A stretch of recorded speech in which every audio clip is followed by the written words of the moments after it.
வணக்கம் ஜோதி நண்பர்களே. தமிழ் புத்தாண்டு வருட ராசி பலன்கள். தமிழ் வருடங்கள் மொத்தம் 60. அதில் 38வது வருடமாக இந்த தமிழ் வருடம் ஆரம்பிக்குது. இந்த தமிழ் வருடத்தினுடைய பெயர் குரோதி. இந்த பெயரினுடைய அர்த்தமே இந்த ஆண்டு எப்படி இருக்கும் அப்படிங்கிறத நமக்கு உணர்த்துது. ஏற்கனவே போன தமிழ் வருட பலன்கள், அதாவது சோபக்கிருது தமிழ் வருட பலன்களில் ஒரு விஷயத்தை நான் மென்ஷன் பண்ணியிருப்பேன். அதாவது இனி அடுத்தடுத்து வரக்கூடிய ஆண்டுகள் கொஞ்சம் கொஞ்சமாக மோசமாகிக்கிட்டு இருக்கும் அப்படிங்கிறத. ஸோ அதனுடைய தொடக்கம் தான் இந்த குரோதி தமிழ் வருடம் அப்படிங்கிறத புரிஞ்சுக்கணும். ஸோ பொதுவான வகையில் இந்த குரோதி தமிழ் வருடத்தை எப்படி விளக்குறாங்க அப்படின்னா, அந்த வருடத்தில் நிறைய ஏற்றத்தாழ்வுகள் இருக்கும். எல்லா விஷயங்களுமே இரட்டைத்தன்மையோடைய வேலை செய்யும். சரின்னும் எதையும் எடுத்துக்க முடியாது, தவறு அப்படின்னு எதையும் எதிர்க்க முடியாது. இதனால் இரு தரப்புகள் அப்படின்னு பிளவுபட ஆரம்பிக்குது. ஸோ இரு பிரிவுகளாக பிரிஞ்சிட்டாலே நீ பெருசா நான் பெருசா அப்படிங்கிற மனோபாவம் இயல்பாகவே உருவாக ஆரம்பிச்சிடும். இதனால் இந்த குரோதம், பகை, சண்டை சச்சரவுகள், மனஸ்தாபங்கள் போன்ற விஷயங்கள் உருவாகுது. ஸோ நார்மலாகவே இந்த குரோதி தமிழ் வருடங்கள் வரும்பொழுதெல்லாம் பார்த்தீங்கன்னா நாடுகளில் தேவையில்லாத விரோதம், போட்டி பொறாமைகள், சண்டை சச்சரவுகள், வழக்குகள் அதிகமாகிறது. களவு, சூது போன்ற விஷயங்கள் அதிகமாகிறது. ஆசை காட்டி மோசம் செய்யக்கூடிய விஷயங்கள் இப்படியெல்லாம் நடக்கும்.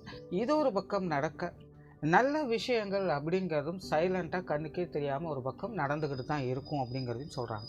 அது வெளிப்படையாக தன்னை வெளிக்காட்டி கொள்ளாது.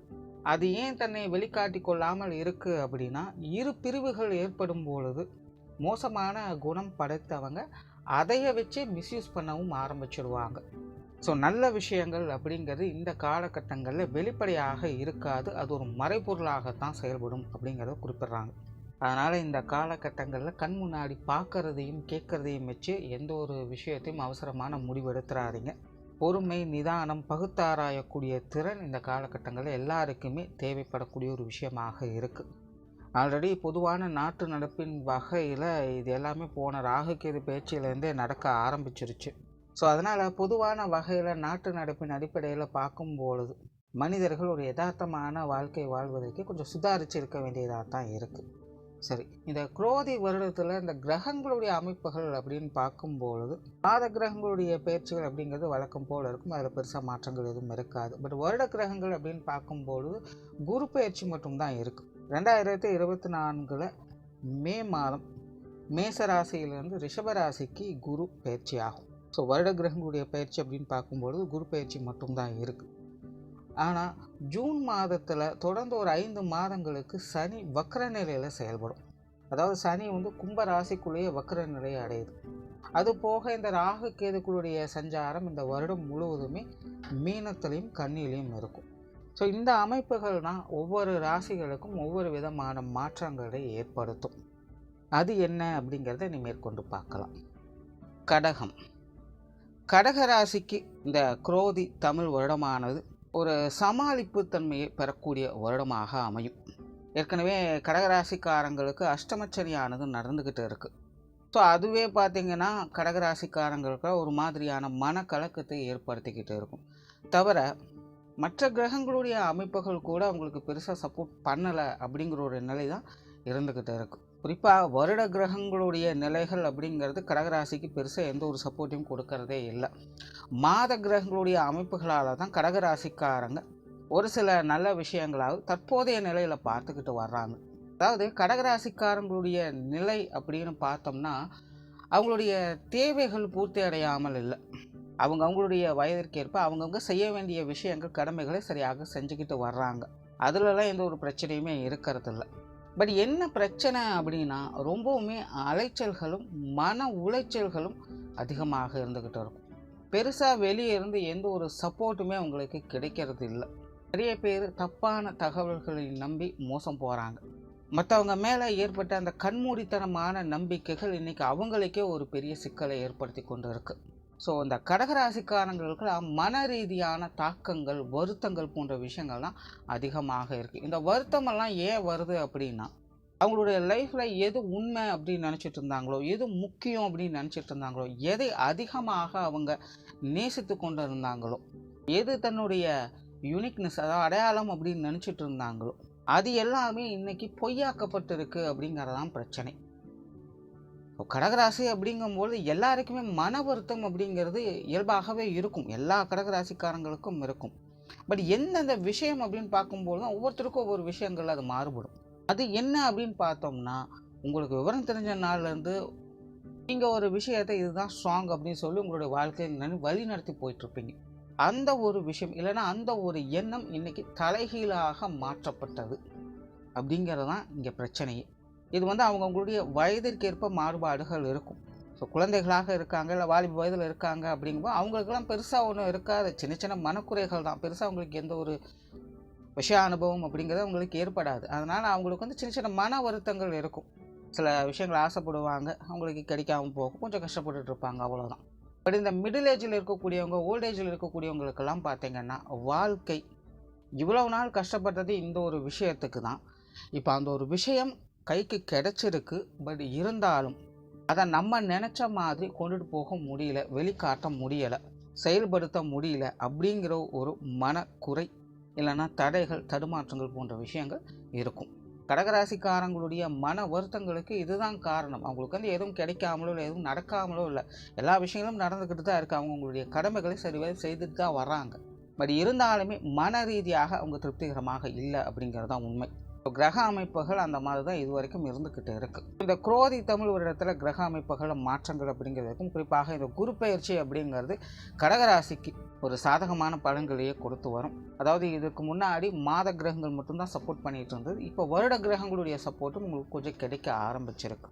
அஷ்டமச்சனி அப்படிங்கிறது ஒரு பக்கம் போயிட்டு தான் இருக்கும். அதனால் சின்ன சின்ன மன கஷ்டங்கள், வருத்தங்கள் அப்படிங்கிறதுலாம் இருந்துக்கிட்டு தான் இருக்கும். பட் இருந்தாலும் போன வருடத்தை கம்பேர் பண்ணும்பொழுது இந்த வருடம் உங்களுக்கு பெருசாக அது தொந்தரவுகளாக இருக்காது. இருந்தாலும் அதை சமாளித்து வருவீங்க. ஈஸியாக அதுக்கு ஒரு சொல்யூஷன் கிடைக்கும். ஈஸியாக அந்த மாதிரி பிரச்சனைகள்ந்து வெளியே வருவீங்க. இவ்வளோதானா அப்படிங்கிற அந்த ஒரு யதார்த்த சிந்தனைகள் உருவாகும். இப்போ மன ரீதியான அந்த பெரிய அளவில் தாக்கங்கள், இறுக்கமான சூழ்நிலைகள் அப்படிங்கிறதெல்லாம் இந்த வருடம் உங்களுக்கு பெருசாக பாதிப்புகள் இருக்காது. இன்னும் ஃப்ரீயாகவே எல்லா விஷயங்களும் செயல்பட்டு வருவீங்க. தொழில், வேலை, உத்தியோக ரீதியாக இந்த வருடம் உங்களுக்கு ஒரு சாதகமான வருடமாக இருக்கும். உங்களுடைய வேலைகளில் இனி ஒரு சாதகமான சூழ்நிலைகளை பார்க்கலாம். கடந்த வருடம் கடகராசிக்காரங்களுக்கெல்லாம் வேலை, உத்தியோகம், தொழில் சார்ந்த அனைத்து விஷயங்களுமே பார்த்தீங்கன்னா பெருமளவில் ஆதாயத்தை பார்க்கவே முடியாது. கடினமாக உழைக்கிறோம், இல்லைன்னா எஃபர்ட் போடுறோம், அவ்வளோதானே தவிர ரிட்டர்ன் அண்ட் ரிவார்டு அப்படிங்கிறது பெருசாக எதுவுமே இருக்காது. இப்படியே சின்ன சின்ன ரிவார்ட்ஸ் எல்லாம் கிடைச்சாலும் கூட அதை மற்றவங்களுக்கு தான் பயன்படுத்தணும், தனக்கு தன்னுடைய குடும்பத்துக்கு அப்படின்னு எதையும் பயன்படுத்திக்க முடியாது. ஏதாவது ஒரு வகையில் விரயங்களோ செலவுகளோ அல்லது மற்றவர்களுக்கு கொடுக்க வேண்டிய சூழ்நிலைகளோ ஏற்பட்டுக்கிட்டு இருக்கும். சம்பாதிக்கிறதே ஒரு கஷ்டம்தான். ஒருவேளை சம்பாதிச்சாலும் கூட அதை எடுத்து வைக்கிறது அதை விட ஒரு பெரிய கஷ்டமாக இருந்திருக்கும். பட் இந்த வருடம் உங்களுடைய தொழில், வேலை, உத்தியோக ரீதியாக ஒரு நல்ல மாற்றங்களை பெற்று வருவீங்க. அதில் உங்களுக்கு ஒரு சாதகமான ஆதாயம் பெறக்கூடிய பலன்கள் அப்படிங்கிறதும் உண்டாகும். தொழில் மாற்றம், வேலை மாற்றம் போன்ற விஷயங்கள்லாம் நிறைய பேருக்கு ஏற்பட்டு இருக்கும். பட் இருந்தாலுமே அதெல்லாம் கூட பெருசாக உங்களுக்கு ஒரு நல்ல சூழ்நிலைகளை உண்டாக்கி இருக்காது. பட் அந்த மாதிரியான ஒரு நல்ல சூழ்நிலைகளை இனி வரக்கூடிய காலங்களில் உங்களால் பார்க்க முடியும். நிறைய கடகராசிக்காரங்களுக்கு தொழிலை விரிவுபடுத்தக்கூடிய அமைப்புகள், வேலை விஷயங்களில் முன்னேற்றம் பெறக்கூடிய அமைப்புகள்லாம் இந்த குரோதி ஆண்டில் கிடைப்பதற்கான வாய்ப்புகள் அதிகமாகவே இருக்குது. அதனால் தொழில், வேலை, உத்தியோக ரீதியாக ஒரு சாதகமான பலன்களை எதிர்பார்க்கலாம். குறிப்பாக வருமானங்கள் அப்படிங்கிறது உங்களுக்கு நல்ல முறையில் கை கொடுத்துட்டு வரும். பொருளாதார விஷயங்கள் பொறுத்த வரைக்கும் இந்த வருடம் உங்களுக்கு சப்போர்ட்ஃபுல்லாக தான் வேலை செஞ்சுக்கிட்டு இருக்குது. முன்னாடியே சொன்ன மாதிரி சம்பாதிக்க முடிஞ்சாலும் கூட அதை எடுத்து வைக்க முடியல அப்படிங்கிறது ஒரு பெரிய பிரச்சனையாக இருக்கும். பட் இந்த வருடம் உங்களுடைய சேமிப்புகள் உயர்வதற்கான வாய்ப்புகள் அதிகமாக இருக்குது. பொருளாதார நிலைகளில் முன்னேற்றங்களை பார்க்க முடியும். பொருளாதார பிரச்சனைகளை சரி செய்ய முடியும். கடன் பிரச்சனைகளில் இருக்கிறவங்களுக்கெல்லாம் இந்த வருடம் ஒரு நல்ல சொல்யூஷன் கிடைக்கும். புதிதாக லோன் அப்ளை பண்ணக்கூடியவங்களுக்கு கூட இழுபறியான விஷயங்களை நீ சாதகமாக அமையும். இந்த கொடுக்கல் வாங்கல் சமாச்சாரங்கள் எல்லாத்துலேயுமே ஒரு நல்ல அமைப்பை எதிர்பார்க்கலாம். அதே போல் வெளியூர் மற்றும் வெளிநாடு சம்பந்தப்பட்ட விஷயங்களும் இனி உங்களுக்கு ஒரு சாதகமான அமைப்புகளை ஏற்படுத்தி கொடுக்கும். குறிப்பாக கடகராசிக்காரங்களுக்கு இந்த வெளிநாடு யோகம் அப்படிங்கிறது இந்த டைமில் ரொம்பவுமே சிறப்பாக வேலை செய்யுது. கொஞ்சம் சிரமங்களும் டென்ஷன்களும் அப்பப்போ இருக்கத்தான் செய்யும். பட் இருந்தாலும் இந்த வெளிநாடு யோகம் அப்படிங்கிறது இந்த நேரத்தில் உங்களுக்கு நல்ல முறையில் கை கொடுத்துட்டு தான் வரும். ஸோ அது சார்ந்த விஷயங்கள் உங்களுக்கு கிடைக்கும்போது அது நல்ல முறையில் நீங்கள் பயன்படுத்திக்கலாம். உடல்நலம் சார்ந்த விஷயங்களில் கொஞ்சம் கவனம் எடுத்துக்கங்க. பொதுவாகவே இந்த அஷ்டமச்சனி, ஏழரை நடந்துச்சு அப்படின்னா அந்த நேரத்தில் உடல்நல ரீதியான அலைச்சல்கள், தொந்தரவுகள் இருக்கத்தான் செய்யும். ஸோ அதனால் கடகராசிக்காரங்க உடல்நல சமாச்சாரங்களில் கொஞ்சம் கவனம் எடுத்துக்கிறதே நல்லது. ஏற்கனவே ட்ரீட்மெண்ட்டில் இருக்கிறவங்கெல்லாம் வழக்கமாக செய்து வரக்கூடிய விஷயங்களை கரெக்டாக செஞ்சுக்கோங்க. கேர்லெஸ்ஸாகவோ மறதியாகவோ இருந்துட வேண்டாம். ஹெல்த் விஷயங்களும் கொஞ்சம் கான்சன்ட்ரேட் தேவைப்படக்கூடிய வருடம் தான். ஆன்மீக ரீதியான விஷயங்கள், பிரயாணம் சார்ந்த விஷயங்கள்லாம் ரொம்பவுமே சிறப்பாக இருக்கும். ஆல்ரெடி கடகராசிக்காரங்களும் போன வருடமே பார்த்திங்கன்னா இந்த ஆன்மீக பணிகளில் அதிக ஈடுபாடுகளை காட்டி வருவாங்க. ஒரு சிலருக்குலாம் அந்த மாதிரியான காரியங்களே ஒரு மாதிரியான மன வேதனையும் ஏற்படுத்தி இருக்கும். பட் இருந்தாலுமே அது சம்மந்தப்பட்ட விஷயங்களை ஈடுபடாமல் இருக்க முடியாது. அந்த மாதிரி கடகராசிக்காரங்க நல்ல வகையிலையோ இல்லை கஷ்டமான சூழ்நிலைகளையோ ஆன்மீக பணிகளில் ஈடுபட்டுட்டு தான் வந்திருப்பாங்க. இந்த வருடம் அதற்குண்டான பலன்களை பெறக்கூடிய அமைப்புகள் உங்களுக்கு சாதகமாக இருக்குது. இந்த ஆன்மீக பணிகள்லாம் சிறப்புகளை பெற்று வருவீங்க. ஆன்மீக ரீதியான பிரயாணங்கள் போன்ற விஷயங்கள்லாம் நிறைய பேருக்கு ஏற்படுவதற்கு வாய்ப்புகள் இருக்குது. நார்மலாகவே இந்த பிரயாணம் சார்ந்த விஷயங்கள்லாம் உங்களுக்கு கொஞ்சம் சாதகமாகவே இருக்கும். குடும்ப சமாச்சாரங்களை பொறுத்த வரைக்கும் இந்த வருடம் கொஞ்சம் ஏற்றத்தாழ்வு கொண்டதாகவே இருக்குது. தனிப்பட்ட முறையில் உங்களுடைய குடும்ப சமாச்சாரங்கள் உங்களால் நல்லபடியாக சமாளிச்சுக்க முடியும். பட் மற்றவர்கள் எதிர்பார்த்து செய்யக்கூடிய விஷயங்கள், காரியங்களில் கொஞ்சம் பொறுமையும் நிதானமும் தேவைப்படும். குறிப்பாக குடும்ப சமாச்சாரங்களை வெளி இடங்களில் பகிர்ந்து கொள்ளாதீங்க. ஏன்னா உங்களுக்கு குடும்பத்தில் தொந்தரவுகளே பார்த்தீங்கன்னா வெளியிருந்து வரக்கூடியதாக தான் இருக்கும். உங்களுடைய குடும்ப விஷயங்களை வெளியில் போகாமல் பார்த்துக்கிட்டிங்கனாலே இந்த வருடம் உங்களுடைய குடும்ப பிரச்சனைகளை பெருமளவில் சமாளிக்க முடியும். குடும்ப உறுப்பினர்கள் வகையிலும் சில சாதகமான பலன்களை எதிர்பார்க்கலாம். கடந்த வருடங்களை ஒப்பிடும்பொழுது இந்த வருடம் எல்லாருமே கொஞ்சம் பாசிட்டிவாகவே இருந்து வருவாங்க. கொஞ்சம் ஏட்டிக்கு போட்டியாக செயல்பட்டு வந்திருப்பாங்க. இந்த வருடம் கொஞ்சம் அனுசரணையான தன்மைகளை எதிர்பார்க்கலாம். குறிப்பாக பெற்றோர்கள் சம்பந்தப்பட்ட விஷயங்கள் உங்களுக்கு கொஞ்சம் சாதகமாகவே இருக்குது. தாய் வகையிலும் சரி, தந்தை வகையிலும் சரி, இதற்கு முன்னாடியெல்லாம் தேவையில்லாத டென்ஷன், தேவையில்லாத மன சங்கடங்கள் போன்ற விஷயங்கள்லாம் பார்த்து வந்திருப்பீங்க. பட் இனி பார்த்திங்கன்னா அந்த மாதிரியான சங்கடங்கள் குறைந்து பெற்றோர்கள் வகையில் ஒரு சுமூகமான மாற்றங்கள் அப்படிங்கிறது ஏற்படும். உடன்பிறப்புகள் அப்படின்னு பார்க்கும்போது இளைய உடன்பிறப்புகள் மட்டும் கொஞ்சம் தேவையில்லாத சங்கடங்கள், பிரச்சனைகள் அப்படின்னு வந்து போகிற வாய்ப்புகள் இருக்குது. மூத்த உடன்பிறப்புகள் சமாளிக்கக்கூடிய வகையில் தான் இருக்குது. குறிப்பாக மூத்த உடன்பிறப்புகள் வகையில் சின்ன சின்ன மனஸ்தாபங்கள் வந்தாலும் கூட அது பெருசாக தொந்தரவுகளாக இருக்காது. அதனால் இளைய உடன்பிறப்புகள் சம்மந்தப்பட்ட விஷயங்களை மட்டும் சங்கடம் இல்லாமல் பார்த்துக்கங்க. கணவன் மனைவி உறவுகளில் சாதகமான சூழ்நிலைகள் இருக்குது. பேச்சுவார்த்தைகளை மட்டும் கவனம் எடுத்துக்கோங்க. தேவையில்லாத பேச்சுவார்த்தைகள் சார்ந்த விஷயங்கள் தான் கணவன் மனைவி உறவுகளுக்குள்ள சங்கடங்களை ஏற்படுத்தும். உங்கள் குடும்பத்தை பற்றி நீங்கள் பேசுகிறது, அவங்க குடும்பத்தை பற்றி பேசுகிறது, இந்த மாதிரியான பிரச்சனைகள் தான் அதிகமான சங்கடங்களை கொண்டுட்டு வரும். ஸோ கணவன் மனைவி உறவுகளுக்குள்ள பேச்சுவார்த்தைகளை கண்ட்ரோல் இருந்துருச்சு அப்படின்னாலே பெரிய அளவில் சங்கடங்கள் அப்படிங்கிறது எதுவும் இருக்காது. மற்ற எல்லா விஷயங்களுமே இந்த வருடம் சமாளிச்சுக்கலாம். குழந்தைகள் சம்பந்தப்பட்ட விஷயங்கள் திருப்திகரமாக இருக்கும். குழந்தைகள் வகையில் சாதகமான பலன்களையும் அனுகூல பலன்களையும் எதிர்பார்க்கலாம். குழந்தைகளுடைய வாழ்க்கையில் முன்னேற்றம் பெறக்கூடிய அமைப்புகளையும் இந்த வருடம் பார்த்து வருவீங்க. திருமண விஷயங்கள், புத்திரபாக்கிய அமைப்புகள் இதெல்லாமே கூட கடகராசிக்காரங்களுக்கு ரொம்பவுமே சாதகமாக இருக்குது. குறிப்பாக வருடத்தின் மத்திய பகுதிகள் திருமணம் சார்ந்த விஷயங்கள் கொஞ்சம் சாதகமான நிலையிலே வேலை செய்யும். நிறைய பேருக்கு காதல் திருமணங்கள் கைகூடுவதற்கான வாய்ப்புகளும் இருக்குது. உற்றார உறவினர்கள், நண்பர்கள் வகையில் ஒரு சுமூகமான பலன்களை எதிர்பார்க்கலாம். இதற்கு முன்னாடியெல்லாம் பார்த்தீங்கன்னா உறவினர்கள் சார்ந்த விஷயம்லாம் கொஞ்சம் நெருக்கடியான சூழ்நிலைகளை ஏற்படுத்தி இருக்கும். நண்பர்கள் கூட பெருசாக ஒரு சப்போர்ட்ஃபுல்லான விஷயங்கள் இருக்காது. காரியங்களில் கலந்துருப்பாங்க, பட் பெருசாக சப்போர்ட் அப்படிங்கிறது இருக்காது. பட் இனி வரக்கூடிய காலங்களில் உற்றார உறவினர்கள், நண்பர்கள் வகையில் சப்போர்ட்ஃபுல்லான விஷயங்கள் இருக்குதோ இல்லையோ, சங்கடங்கள் அப்படிங்கிறது பெருசாக எதுவுமே இருக்காது. அப்படியே ஏற்பட்டாலும் கூட அது ஈஸியாக சமாளிக்கவும் முடியும். ஸோ உற்றார் உறவினர்கள், நண்பர்கள் வகையில் ஒரு சுமூகமான மாற்றங்களை இனி வரக்கூடிய காலங்களில் எதிர்பார்க்கலாம். மாணவர்களுக்கு கல்வி மற்றும் வித்தை சார்ந்த விஷயங்கள் ஒரு கலவையான அமைப்புகள்லேயே இருக்குது. சிலருக்கு இடமாற்றங்கள் போன்ற விஷயங்கள்லாம் ஏற்படலாம்.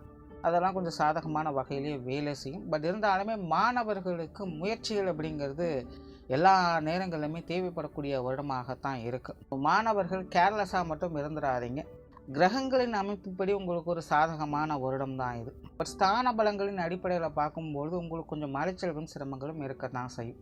ஸோ மாணவர்களுக்கு கல்வி வித்தை சார்ந்த விஷயங்கள்லாம் கொஞ்சம் அலைச்சல்களும் சிரமங்களும் இருக்கத்தான் செய்யும். பட் இருந்தாலும் உங்களுடைய விடாமுயற்சியின் மூலமாக ஒரு சாதகமான அமைப்புகளையும் அனுகூல பலன்களையும் மாணவர்களால் பெற முடியும். அதனால் மாணவர்கள் உங்களுடைய முயற்சியை மட்டும் கைவிட்டுடாதீங்க. ஸோ ஓவராலாக இந்த குரோதி தமிழ் வருடம் கடகராசியை பொறுத்த வரைக்கும் அனைத்து விஷயங்களிலும் சமாளிப்பு தன்மையை பெறக்கூடிய வருடமாக அமைஞ்சிருக்கு. நன்றி, வணக்கம், வாழ்க வளமுடன்.